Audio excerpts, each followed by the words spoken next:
ராஜஸ்தான் மாநிலம் ஜெய்சல்மர் பாலைவனத்துல ஒரு பாழடைந்த கிராமம் இருக்கு. பேரு குல்தாரா. இந்த ஊரை சுத்தி மொத்தம் 84 கிராமங்கள் இருந்துச்சு. ஒரு காலத்துல செல்வ செழிப்பா வாழ்ந்த மக்கள் அவங்க. ஆனா 1825 ஒரு நாள் ராத்திரி அந்த 84 கிராமத்து மக்களும், அதாவது ஆயிரக்கணக்கான மக்கள் ஒரே இரவுல திடீர்னு மாயமாயிட்டாங்க. அடுத்த நாள் காலையில அந்த ஊருக்குள்ள போனவங்களுக்கு மிகப்பெரிய அதிர்ச்சி காத்திருந்துச்சு. வீடுகள்ல சமைச்ச சாப்பாடு அப்படியே இருக்கு, ஆனா ஒரு மனுஷன் கூட இல்ல. 200 வருஷமா அந்த ஊர்ல யாருமே குடியேற முடியல. அவங்க எங்க போனாங்க? அந்த ஊருக்கு கொடுக்கப்பட்ட பயங்கரமான சாபம் என்ன? வணக்கம் மக்களே, இது உங்க தமிழ் டாக். இன்னைக்கு நாம இந்தியாவோட பெர்முடா முக்கோணம்னு சொல்லப்படுற குல்தாரா கிராமத்தோட திகிலான மர்மத்தை பத்தி தான் பார்க்க போறோம். வீடியோவை ஸ்கிப் பண்ணாம முழுசா பாருங்க. இந்த கதையை முழுசா புரிஞ்சுக்க அங்க வாழ்ந்த மக்களை பத்தி நம்ம தெரிஞ்சுக்கணும். அவங்க சாதாரண மக்கள் கிடையாது. அவங்க பேரு பாலிவால். ராஜஸ்தான் பாலைவனத்துல எப்படி விவசாயம் பண்றதுங்கிற டெக்னிக் அவங்களுக்கு மட்டும்தான் தெரிஞ்சிருந்துச்சு. அதனால அந்த 84 கிராமமும் தங்கம் வைரம்னு ரொம்ப செழிப்பா இருந்துச்சு. அந்த சமயத்துல ஜெய்சல்மர் கோட்டையோட திவானாக இருந்தவன் தான் சலீம் சிங். இவன் ரொம்ப கொடூரமானவன். மக்கள் மேல அதிக வரிகளை போட்டு கொடுமைப்படுத்துறவன்.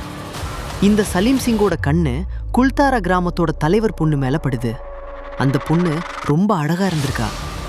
உடனே அந்த பொண்ணை எனக்கு கல்யாணம் பண்ணி வைங்க, இல்லைன்னா நாளைக்கு காலையில இந்த ஊரையே அழிச்சிருவேன்னு ஒரு பயங்கரமான மிரட்டலை விடுறான். மானம் தான் நமக்கு உசுருன்னு நினைச்ச அந்த மக்கள் அன்னைக்கு ராத்திரி ஒரு ரகசிய மீட்டிங் போடுறாங்க.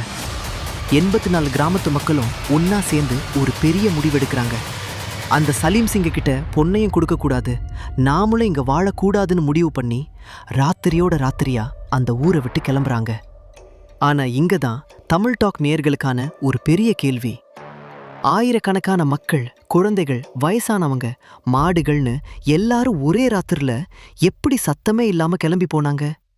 அவங்க எடுத்துட்டு போக முடியாத தங்கத்தையும் வைரத்தையும் அந்த ஊருக்குள்ளேயே பல இடங்கள்ல புதைச்சு வச்சுட்டு போனாங்கன்னு இன்னைக்கும் ஒரு கதை இருக்கு. அப்படி அந்த ஊரை விட்டு போகும்போது அந்த மக்கள் ஒரு பயங்கரமான சாபத்தை கொடுத்துட்டு போனாங்க. எங்களை வாழ விடாம துரத்துன இந்த குல்தாரா மண்ணுல இனிமே எந்த மனுஷனும் சந்தோஷமா வாழ முடியாது. அப்படி யாராவது இந்த ஊர்ல தங்குனா அவங்க உயிருக்கே ஆபத்து வரும்னு சபிச்சுட்டு போனாங்க. அன்னையில இருந்து இன்னைக்கு வரைக்கும் 200 வருஷமா அந்த ஊர்ல ஒருத்தர் கூட குடியேறல. கவர்மெண்ட் கூட அந்த ஊரை ஒரு போர்டு வச்சு லாக் பண்ணிட்டாங்க. சூரியன் மறைஞ்சதுக்கு அப்புறம் அந்த ஊருக்குள்ள போக யாருக்கும் அனுமதி கிடையாது. சரி, உண்மையாவே அங்க பேய் இருக்கா? இந்தியாவோட பேராநார்மல் சொசைட்டி கௌரவ் திவாரி தலைமையில ஒரு டீம் நைட் ஃபுல்லா அந்த ஊர்ல தங்கி ரிசர்ச் பண்ணாங்க. அவங்க வச்சிருந்த எலக்ட்ரானிக் மிஷின்ல திடீர்னு டெம்பரேச்சர் ரொம்ப குறைஞ்சிருக்கு. அது மட்டும் இல்ல, யாரோ அவங்க தோலை தொடுற மாதிரியும் ராஜஸ்தான் மொழியில யாரோ முணுமுணுக்கிற சத்தமும் அவங்க மிஷின்ல ரெக்கார்ட் ஆகியிருக்கு. அவங்க வந்த கார் கண்ணாடியில குழந்தைகளோட கைரேகை பதிவாகி இருந்ததை பார்த்து அந்த டீமே மிரண்டு போயிட்டாங்க. இந்த ஊருக்குள்ள நெகட்டிவ் எனர்ஜி இருக்குங்கிறத அவங்க கன்ஃபார்ம் பண்ணியிருக்காங்க. ஆனா சயின்ஸ் என்ன சொல்லுதுன்னா, அந்த பகுதியில ஒரு பெரிய நிலநடுக்கம் வந்திருக்கலாம். இல்லைன்னா அந்த பகுதியில ஓடிட்டு இருந்த சரஸ்வதி நதி திடீர்னு வறண்டு போனதால குடிக்க தண்ணி இல்லாம மக்கள் ஊரை காலி பண்ணியிருக்கலாம்னு சொல்றாங்க. ஆனா அப்படி போனவங்க ஒருத்தர் கூடவா திரும்பி வரல? இதுக்கு சயின்ஸ் கிட்டையும் பதில் இல்ல. இன்னைக்கும் குல்தாரா கிராமத்துக்கு போனா அந்த உடைந்த செங்கற்களும் பாழடைந்த வீடுகளும் 200 வருஷத்துக்கு முன்னாடி நடந்த அந்த மர்மமான இரவோட கதைய சொல்லிக்கிட்டு தான் இருக்கு. உங்களுக்கு என்ன தோணுது?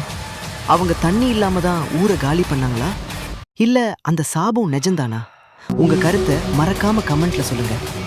இந்த மாதிரி இன்னும் பல மர்மமான இன்ட்ரெஸ்டிங்கான வீடியோக்களை பார்க்க நம்ம தமிழ் டாக் சேனலை சப்ஸ்கிரைப் பண்ணிக்கோங்க. அப்படியே அந்த பெல் ஐக்கானையும் தட்டி விட்டுருங்க. அடுத்த வீடியோல சந்திக்கலாம்.